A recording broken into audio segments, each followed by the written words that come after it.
নতুন যে গানটা আসছে এটা আসলে ফুয়াদ ভাই এবং সঞ্জয়ের সাথে করা। ফুয়াদ ভাই আমার অনেক পছন্দের একজন মিউজিশিয়ান। আমি ছোটবেলায় যখন রেডিওতে কাজ করতাম তখন I use to play his songs a lot, and then after certain time তার সাথে তিনি বিদেশে চলে যায়, তো ওভাবে যোগাযোগ হয়নি। দেন আমরা আবার 2021-22-এর দিকে প্ল্যান করি যে আমি আপনার সাথে একটা গান করতে চাই। So it's for me it's like a childhood dream come true, and ভিডিওটা actually I am planning to create something really different. So let's see. Thikana Bangladesh একটা চমৎকার সিনেমা।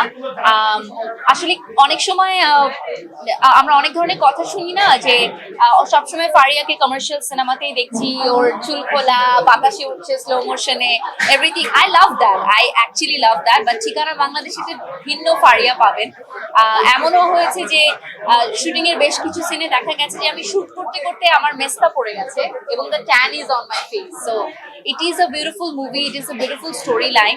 অনম বিশ্বাস খুব চমৎকার বানিয়েছে, শুভ খুবই ভালো অ্যাক্টিং করেছে, এবং আমার মনে হয় দর্শকদের একটা ভিন্ন ধরনের একটা সিনেমা দেখার এবার সুযোগ হবে।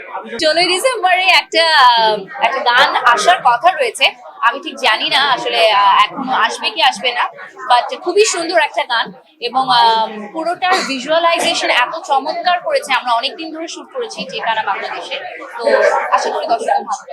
শুভর সাথে এটা আমার চতুর্থ সিনেমা।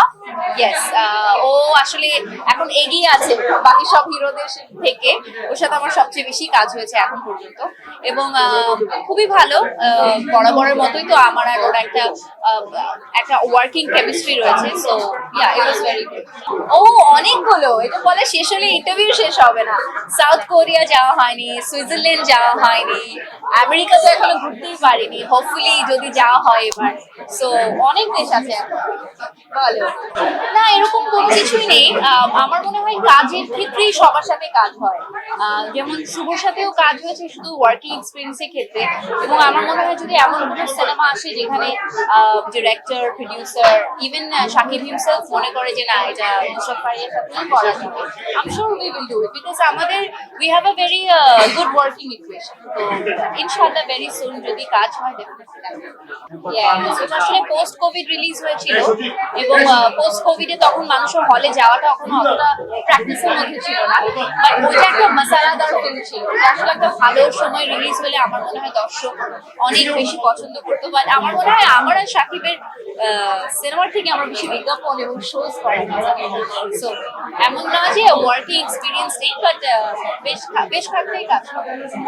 দুজনই মারাত্মক, খুবই ভালো। না, কেউ কারোর সাথে এটা আসলে ডিফারেন্সিয়েট করা যায় না। শাকিব তো শাকিবের জায়গায় he is the best. I think before I came even industry he is Shakib. So I am no one to comment about his work, but everyone loves him. শুভ, ওকেও ওর একটা অ্যাকসেপ্টেন্স রয়েছে, ওকে সবাই পছন্দ করে, ওর কাজ সবাই ভালোবাসে। দুজনের সাথেই আমার খুবই ফ্রেন্ডলি বন্ধুত্ব সম্পর্ক, এবং আই থিঙ্ক আমার সাথে যারাই কাজ করে নতুন পুরন, আমি সবাইকে এমন একটা এনভায়রনমেন্টে নিয়ে নিই যে হাহাহি করতে করতে কাজ। আমার একদমই কষ্ট হয় না, আই লাভ ইট। আমার মনে হয় আমার লাইফের অর্ধেক সমস্যা চলে যায় বিকজ আমি জিমে যাই, এবং আমি সবাইকে ইন্সপায়ার করি জিমে যাওয়ার জন্য। এবং আমি যখন দেখি এখনকার যারা অ্যাক্টর অ্যাক্ট্রেসরা আছে তারা যখন জিমে যায়, ওয়ার্কআউট করে এবং ছবি পোস্ট করে, I feel so proud of them. যে আগে যখন 10-11 বছর আগে আমি সবাইকে বলতাম যে আমাকে সকালে 2 ঘন্টা এক্সট্রা দিতে হবে, আমি জিম করবো, তখন বলতে কি নায়িকা কি কথা বলে, কেন জিমে যাবে।